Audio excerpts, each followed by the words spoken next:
অখণ্ড মণ্ডলাকারং ব্যাপ্তং যেন চরাচরং তৎপদং দর্শিতং যেন তস্मै শ্রীগুরুবে নমঃ।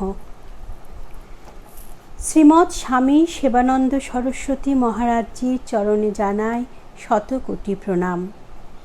আমার গুরু সেবানন্দ সরস্বতী মহারাজজির সেবানন্দের নিবেদন নামক গ্রন্থের চতুর্থ খণ্ড থেকে আমি এখন পাঠ করে শোনাব। সপ্তম অধ্যায় জ্ঞান ও বিজ্ঞান যোগ।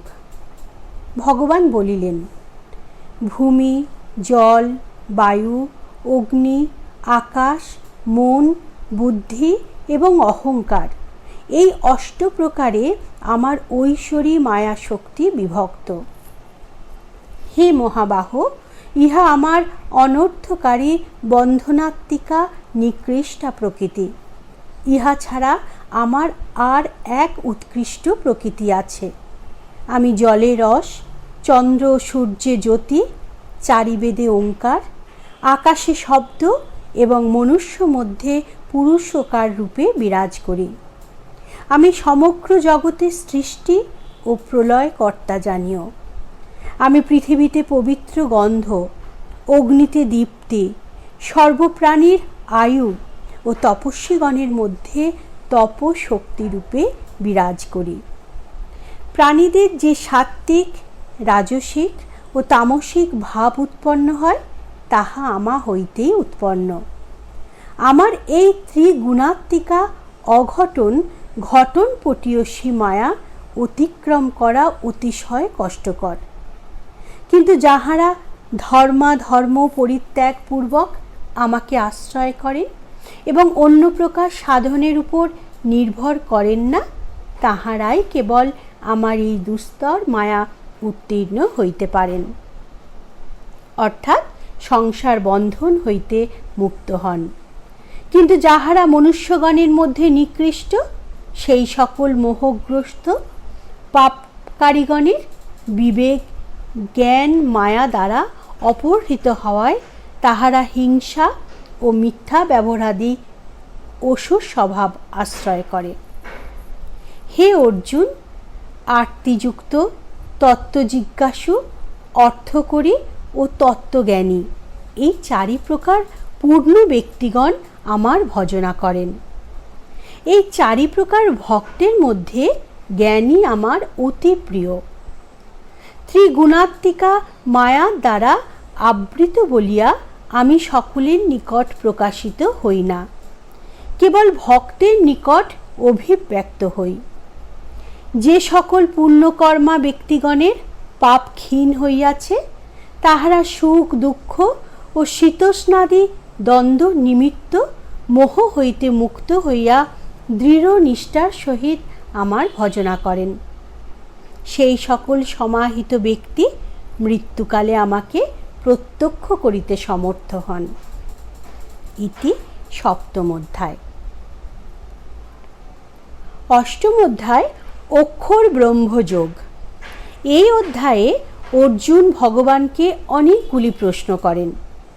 প্রথম প্রশ্ন, ব্রহ্ম কি? উত্তর, অক্ষরকে নিরতিশয় পরম ব্রহ্ম বলে, অর্থাৎ কোনো কালেই যাহার ক্ষয় নাই। দ্বিতীয় প্রশ্ন, অধ্যাত্ম কি? উত্তর, প্রতি দেহে সেই পরম ব্রহ্মের প্রত্যাগাত্মভাবে অবস্থিতিকে অধ্যাত্ম বলে। তৃতীয় প্রশ্ন, কর্ম কাকে বলে?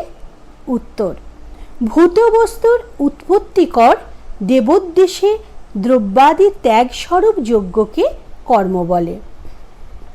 চতুর্থ প্রশ্ন, অভিভূত কি? উত্তর, দেহাদি বিনাশশীল পদার্থই অভিভূত। পঞ্চম প্রশ্ন, অধিদৈব কি?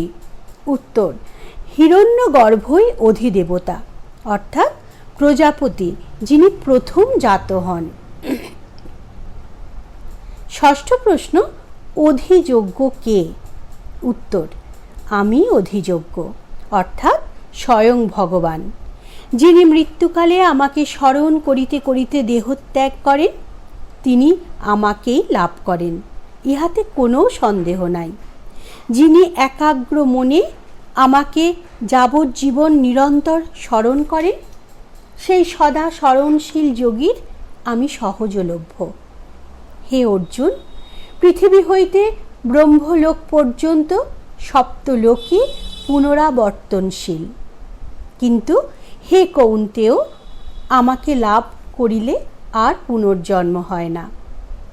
ইন্দ্রিয়াতীত অক্ষর ব্রহ্ম বলিয়া যিনি শাস্ত্রে কথিত হইয়াছেন, তিনি জীবের শেষ গতি।